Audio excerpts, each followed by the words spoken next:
Hello there, Bradley from B-Rad TV here, and today I want to talk about the Hardgainer mindset and beginner tips for people who consider themselves hard gainers. I really hate this term. I think that when you're starting out at the gym and trying to put on size, and I mean serious size, I don't have it at the moment really, but if you want to go up 2 t-shirt sizes in a good way, you can be training really hard, think you're eating right, and your body's not changing after months and months, and it can be really disheartening.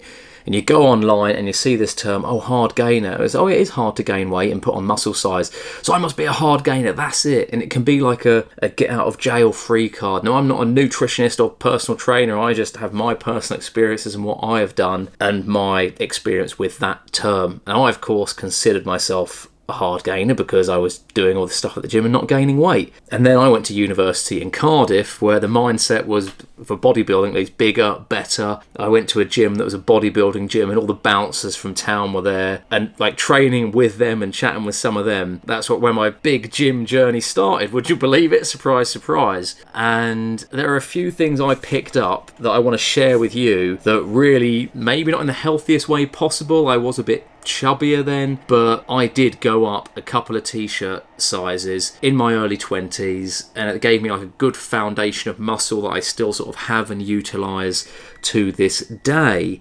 And I should say I never did steroids either, and that was another problem though, because I was doing a lot of this bodybuilding stuff and I was reading all these diets in the magazine, 6,000-7,000 calories a day, but not taking steroids. So they don't mention that in these bodybuilding magazines. So their organs are so much bigger, and all this testosterone, they can process all this food more. So my poorer body was under a lot of pressure. So as a disclaimer, I'm not a nutritionist, I'm not a doctor, but these things here, if you're stuck in a rut, if you think you are a hard gainer and you want to put on some size, I've got a few tips here that are really going to help. Some of them might seem silly, some of them you might already know, but this is the list of things that my mindset I had to really change to go up those t-shirt sizes and pack on some size. So number one, it might seem obvious, train with heavy weights. I was doing sets of 16 to 20, and I thought I was like Rocky Balboa. I was like listening to how many reps he's doing in the movie and thinking, oh yeah, I'm gonna get massive. No, train with heavy weights. So I do, at the moment I'm doing it, but back then as well, I did 5 sets of 8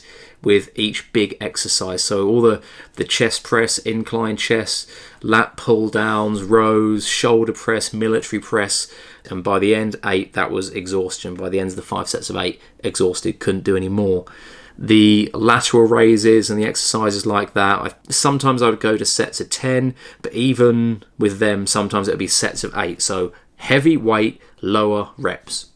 Number 2, eat a massive amount of food. It's called bodybuilding. I can't remember where I read this, but it's a great quote. It's called bodybuilding. So you're trying to build excess. So obviously you need the excess material, the excess fuel in your body to build that extra. The most basic, simple way I could describe it to really shake up your brain and get you thinking differently, eat double what a normal person eats. You will put on some size. You're lifting heavy weights, training well, hour and a half, 6 days a week. If you're eating double what a normal person eats, get a normal person's meal, then eat another one of it. 3 meals a day, but 2 of them at a time. You'll put on some muscle doing that. You'll put on a bit of chub as well, but you'll change your body to a point you'll start thinking, wow, I can do this. And with that, you need a lot more protein than normal. I don't want to go into the grams per body weight, you can Google that, but you need a big hit of protein in every meal. Chicken breast, tin of tuna, a whole load of eggs for dinner. Like each meal's got to have a big portion of protein. But with this, we're going up size, you need the carbohydrates. I guess here, my point number 3,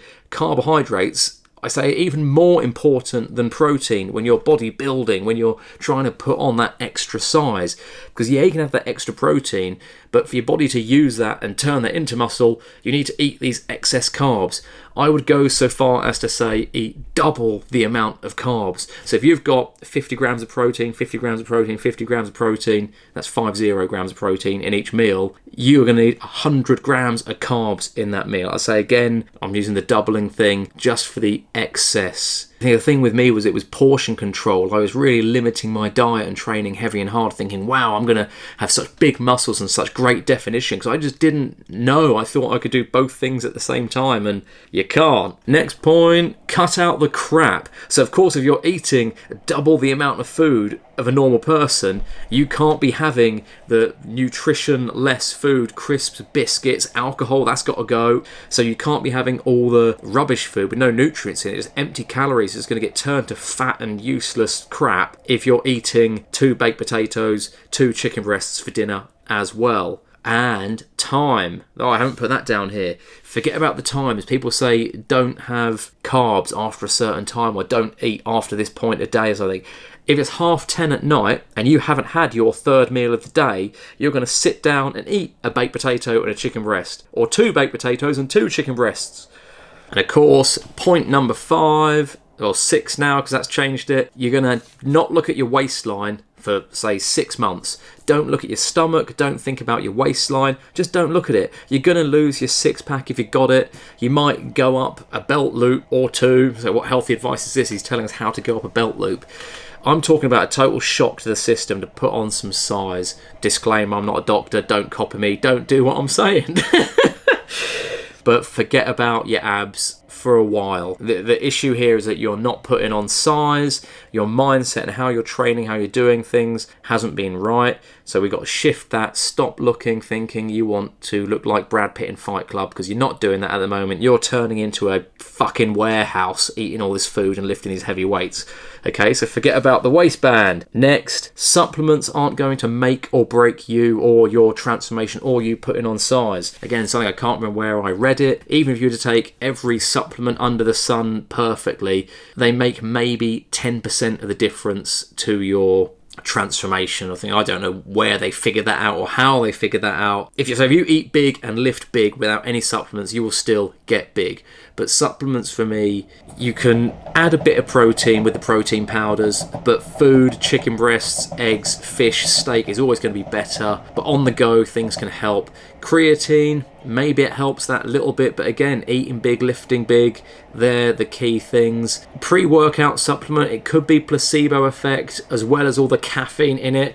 I did use them, and a big part of that for me was I was spending money on these supplements. So because I was spending money on those supplements, I didn't want to waste them. I didn't want to waste all that money. I didn't want to waste the effort then with the gym.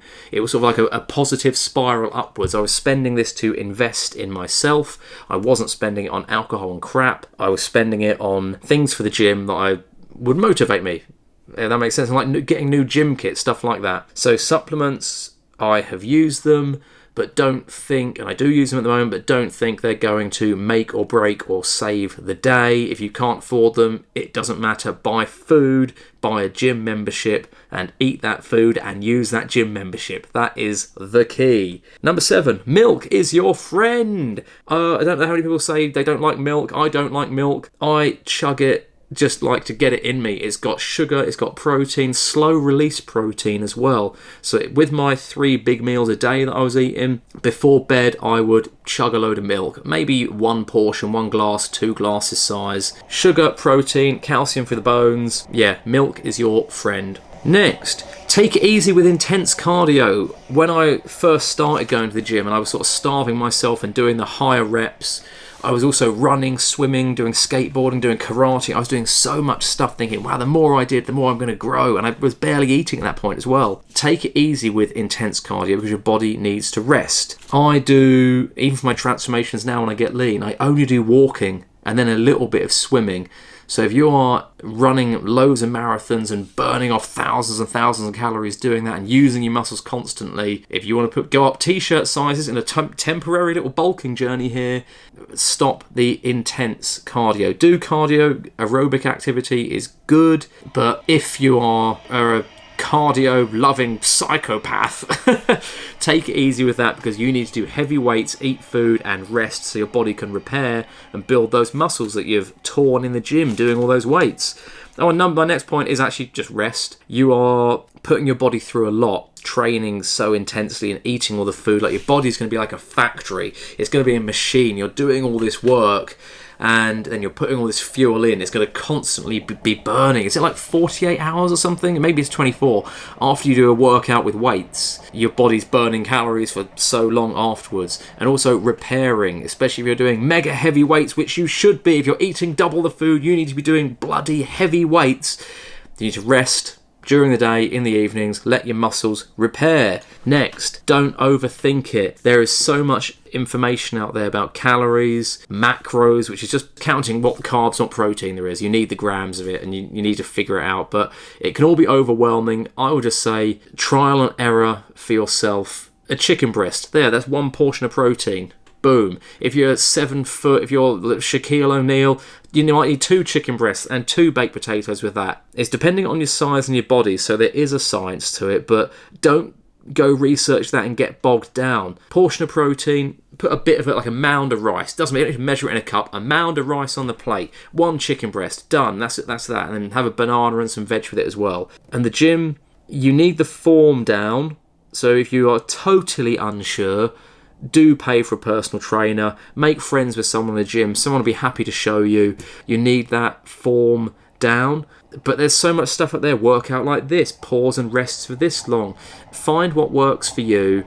I would say, if not, just listen to me right now. Go back to the basics. Do 5 sets of 8. In between those sets, you're going to rest for 1 minute. Because you're eating big food, you're lifting heavy weights. Rest 45 seconds to 1 minute.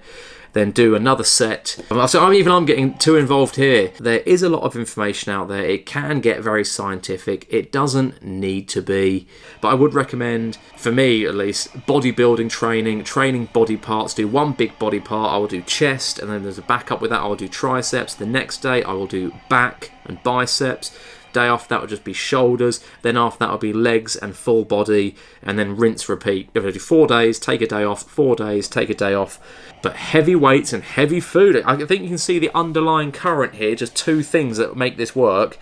Social media, be careful. You can turn on your phone in your morning, you're feeling disheartened, you're feeling down, you're not where you are in life, you're not where you want to be with your body. It's hard enough, like going to the gym. A lot of people go to the gym for their mental health. I know that's one of the reasons I really got into it. Like, it can be very daunting. You turn on your phone and you're seeing teenage bodybuilders and teenage Olympic athletes. There are women the size of like baby rhinoceroses, Zayn, a warrior princess, everything. And this has all been a thing forever. This has been around forever.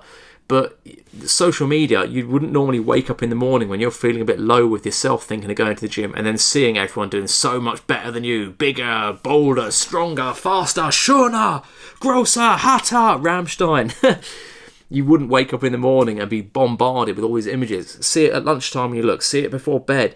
So it can be really overwhelming and disheartening to like comparing yourself to other people, thinking you're not there.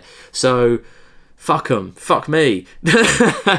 You do you, baby. Do your journey. Everyone out there like that has been around forever, but social media, we're bombarded with it instantly and constantly.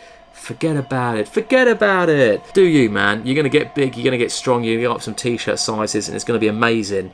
And finally, this is a slow process. Don't think this is going to happen overnight. And even though I think I might have just said 6 months here to do things with and not look at your waistline for 6 months, it'll take longer than that to maybe make bigger changes. But in 6 months of doing something and following all that advice, you will definitely have bigger muscles. You might be a bit chubbier, but your muscles will be bigger. And that's what we're talking about here. Don't get disheartened. I would say don't take a selfie of yourself, and try not to look at your body for 3 months, hell, 4 months, because then it'll be like an instant thing. Take a selfie at the beginning. Don't do any for 4 months and then take a selfie. And yeah, you might be chubbier, you might be stockier, but the muscle you would have put on, hopefully, if you've been training well and training hard and eating big and not looking at your waistline until this day, you would have made a big size difference on your body. Oh, so I've literally just been to the gym and eaten like 1.5 chicken breasts and a whole bag of rice, because I am doing a 10-day bulking journey actually to do with this video that will be uploaded after this video, just to show you I mean, I don't even know what I can do in 10 days. So I've just said it's 6 months, but because I've been going to the gym and stuff, I've got muscle and things. All I'm doing for 10 days, I want to be really upping my calories, doing my heavy weights, just to see for myself what can I do in 10 days, getting a bit stocky, and with my strength as well, just for my own sake. I've done a lot of getting lean transformations. I want to put on some size and strength towards the end of the year now. Yeah. So that was a big ramble. I wanted to get a lot of thoughts out of my head. Don't judge me too harshly with some of the things I'm saying. If you think I'm an idiot, if you think this is dumb bro science, I'm just talking about my personal experience, what I did, and trying to somehow put that into words that might change your thinking a little bit. Even if you're not doing exactly what I'm saying, following B-Rad's dumb advice here, it might just make you think a little bit differently, make you do a bit of your own research, speak to some people in some gyms near you, and figure it out for yourself why you consider yourself a hard gainer, maybe why you're not putting on the size I think that you want to. I'm saying genetics are a thing as well. I said my arm, like I've never had that lower third bit there, so I was in the gym doing all this stuff, trying for years. Oh, why does my arm go to my fucking elbow? it's just who I am, baby. This is me. And like over time, you get a few years down the line, hopefully you just learn to accept yourself and love yourself, which can be tough, but we get there. We're all beautifully imperfect and lovely, and you're awesome for watching this video. Right, quick rundown then. Number 1, train with heavy weights. 2, eat a massive amount of food. It's called bodybuilding. Get the extra fuel in. 3, more protein maybe than normal, but you need more carbs than protein. Double the amount of carbs. You need those carbs so your body can have the energy to use that protein to build the muscles. 4, cut out the crap. You're eating an excess here. You're eating an excess of good food, but you won't be able to have the alcohol, the chocolate, the sweets, the crisps, the pizzas, the cheese, just the crap. You've got to cut that out because all your extra calories are coming from good fuel for bodybuilding. 5, you're not going to look at your waistline or your stomach for 6 months. You're going to lose your abs. Forget about what that. We are packing on shoulder size. We're packing on arm size, chest size, back size, leg size. We're packing on size. We're not getting a six pack. It's going to be underneath, getting bigger and stronger actually, doing all this. Supplements are not the be-all and end-all. They're not make and break. They can help you as a placebo effect sometimes. They do actually do things, and it can motivate you investing in yourself, but they're not the be-all and end-all. 7, milk is your friend. Drink milk. I go for the green one, semi-skimmed, because the red one, I think when they pasteurise it, it takes out a lot of the nutrients. So semi-skimmed, green milk, chug that shit. It's amazing. Number 8, take it easy with intense cardio. If you're running marathons, stop. There we go. What's the healthy advice is that? Stop doing cardio. I'm not saying stop, just take it easy. Light swimming, light walking. 9, rest. Rest well. 10, don't overthink it. There's a lot of information out there. Eat big, lift big. End of. 11, be very careful with social media. Don't compare yourself to others. You're fucking awesome. And there's only one of you, man, in this entire world, universe, the history of the universe. All the elements and particles all come together. Everything exploded into this one little moment. And there's only one of you. And there only ever will be. So, I love you, baby. Be careful with social media. Number 12, it's a slow process. It's a process. It needs consistency. It needs dedication. And you've got it, I think. If you've stuck to the end of this video, you definitely want to put on some size. Let's go do it, baby. So, I'm going to be doing this for 10 days. It's going to be fun. Hopefully here, as this has entertained you and made you think in some way. We're all hard gainers. It's all hard to pack on size, but you're going to do it if you follow some of the tips in this video. Hope I've helped, hope I've inspired, and you've liked this video. Thank you for watching, everybody. Go put on some size, look after yourselves, take care, eat big, lift big, and be rad.